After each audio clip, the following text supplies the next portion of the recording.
waxaan halkan kugu hayaa hal magaalo oo aanan laga helaynin sidoo kalena aysan joogin kaneeco ama dhilmaayo ku dhibaysa dhiiggaada iska dhuuqaysa dhibaato weyn oo caafimaad kuu geysan karta kaneeco inay ku cuntana waxaa kuugu dambaysa markii aad gashid dalkan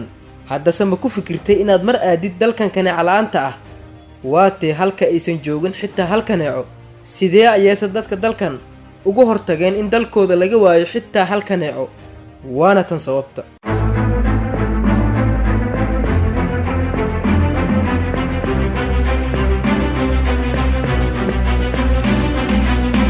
codka kaneecada waa mid qof kasta uu neceb yahay inuu maqlo codkeeda ayaana ka cabsi badan muuqeeda gudaha dhulweynaha Britain gaar ahaan dalkan Iceland waa dalka kaliya oo xur ka ah kana xuroobay gumeysiga kaneecada taas oo dhiiggaada iska cabaysa halis caafimaadna wadata dalkan lagama helayo kaneeco nafta ku keenaysa dhiiggaadana iska cabaysa weliba miiranaysa sidoo kalena sababi karta in laga helo xanuunka kaneecada ee malaariyada loo yaqaano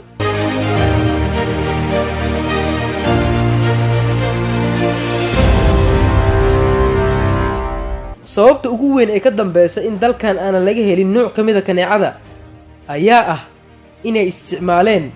kiimiko iyo biyo la isku qasay oo aysan kaneecadu u dulqaadan karin in ay ku noolaato goobta arintan lagu sameeyo dadka dalkanna way dadaaleen si ay kaga badbaadaan kaneecadan halista badan waxaana suurtagal ah in codka kaneecada aadan jecleen in dhagahaadu ay soo gaaraan muuqaalkan kaliya ma quseeya dadka ku nool dalka Iceland ee ka adkaaday kaneecada adiga iyo anigaba na wareerisay balse wuxuu quseeyaa ani iyo qof kasta oo na daawanaya hubaal kaneecadu way ku dhibtay waadna nacday adiga codkeeda iyo muuqeedaba anigana sidoo kale aad baan u karaahsaday bal haddaad neceb tahay sidoo kalena nacday codka kaneecada iyo muuqeedaba laag saar muuqaalkan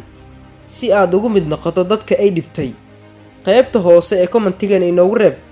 hal dhibaato ay ku geysatay kaneecada la wadaag asxaabtaada muuqaalkan si uu gaaro dad fara badan